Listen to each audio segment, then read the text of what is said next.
So goods na to dito mga boss, so hindi ko muna binalik yung takip para matesting muna natin dito sa carb natin. So kabit muna natin dito sa carb yung piston mga boss. So good day mga boss, so ngayong araw na pala natin to ipo-full build si Toryok mga boss dahil bukas na yung motor show and then hindi pa natin siya na ready. Ayan, dami pang kulang yung batok dito. And then kung napansin nyo mga boss, ayan, naka-pipe na tayo mga boss. Then ang kakabit na lang natin mga boss is itong ating throttle. So papalitan natin to. So meron na tayo dito mga boss. So ayan, naka-order ko pa lang to mga boss. So bagong dating pa to. So tingnan natin to mga boss. So bali ito yung lagayan niya mga boss. Ayan. Then ito yung loob niya. Yan, napakaganda, kulay red. And then parang alloy talaga to mga boss. So nabili ko to sa halagang 100 plus pesos mga boss, malapit sa 400. Kasama na tong cable. So ayan, napakaganda, alloy na siya mga boss. Hindi kagaya nitong ginamit natin na plastic lang. So papalitan natin ng alloy mga boss para mas madiin na din tingnan. So ito na si Toryok ngayon mga boss. And then itong ating lumang throttle mga boss, quick throttle. And then itong cable, kasi yung cable kasi mga boss, ayan, kinalawang na, basta naka silver.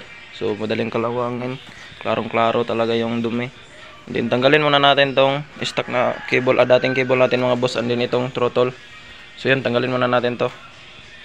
So natanggal natin yung quick throttle natin mga boss. And then yung piston, so yan, tanggalan natin.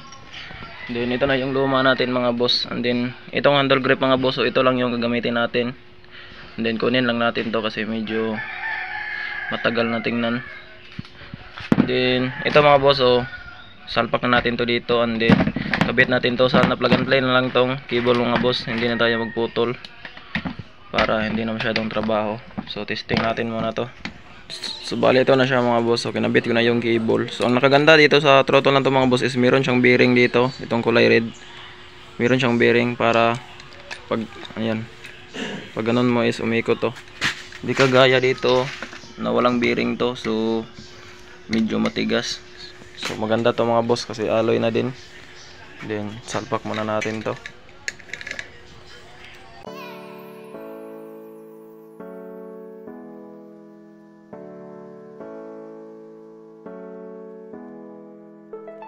So itong cable lang natin mga boss, need talaga nating putulan dahil yan, so dito sakto naman. Ayan yung sistema niya mga boss. So sakto naman dito. Ang problema dito sobrang haba. So baka magputol tayo mga boss hanggang dito. Din putulan natin to. Then ang gawin natin dito sa cable mga boss, putulan natin, hanap tayo ng maliit na alloy na pang clamp natin dito. Kagaya dito sa luma natin mga boss, oh. Yan, ginawan ko na lang ng same dito para dito siya papasok sa piston natin mga boss. So puputulan muna natin to mga boss. So ito na siya mga boss. So sa wakas natapos na din natin. Ayan. So ito na boss. Pasensya na sa kamay mga boss, sobrang dumi, pero nagawa na natin ang paraan mga boss. So itong cable mga boss, so ang ginamit ko na lang is ito. Meron kasi akong extra na kulay silver. So ito na lang yung ginamit ko mga boss. And then yung throttle natin mga boss, ang cables, ito lang yung original ya. And then itong silbi, putos lang yung ginamit nating silver. So itong kulay red mga boss, so hindi ko na ginamit kasi parang plastic lang siya. Ayan. So napaka hindi maganda yung quality niya mga boss. Ang maganda lang dito yung mga boss is itong throttle niya talaga kasi alloy. And then ito, meron din siyang bearing dito. So napakaganda. And then ang ginamit ko na lang is itong extra ko na silver para malinis din tingnan. So yun, so ikabit ko muna to dito sa piston natin mga boss. And then papunta sa carb natin para matesting natin ipaandar mamaya. So yun.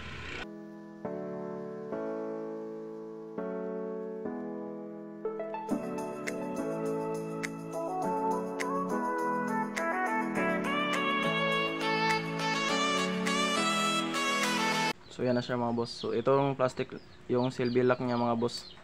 So goods na yan. So goods na to dito mga boss. So hindi ko muna binalik yung takip para matesting muna natin dito sa carb natin. So kabit muna natin dito sa carb yung piston mga boss. So yun na siya mga boss. And then tapos na natin.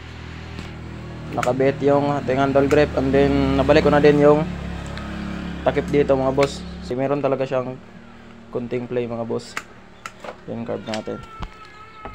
Tingnan natin yung buka ng carb natin mga boss. Ayan. Full talaga siya mga boss. And then itong kulay red natin mga boss. So extra na lang natin to. Baka masira yan. So ito yung balik natin. So ito mga boss. Ito yung dugtong niya dito sa pagbili ko. Mahaba kasi. So pinutol ko na lang. And then yun. Nagamit na pa din natin. So napagod sa mga boss. And then sound check natin.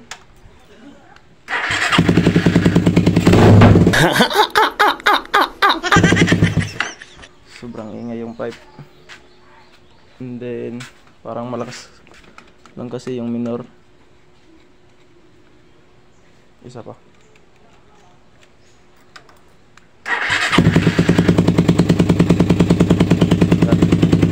Pwede ka dito mag-adjust ng minor mga boss. So yan yung tunog ng pipe natin mga boss. In LK. Yan yung RPM natin hindi na talaga gana. So baka mapalitan natin to. Makahanap tayo ng second hand. So parang alanganin na kasi mga boss dahil bukas na yung show, pero goods lang naman yan. Ang importante mayroong ilaw at saka yung signal light. So patayin natin kasi mayroong natulog.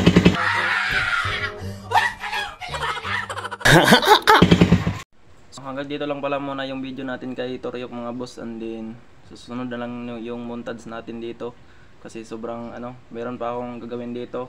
So inisan ko pa yung engine nya. And then yun, magkabit pa ako ng bracket sa caliper natin kasi meron pa tayong ibang ginagawa. So abangan nyo na lang yung video natin bukas mga boss sa motor show kasi bukas na natin ilalapag si Toryok mga boss. So paki-share na lang sa video natin mga boss. And then paki-like and share na lang mga boss. So yun lang, ride safe palagi.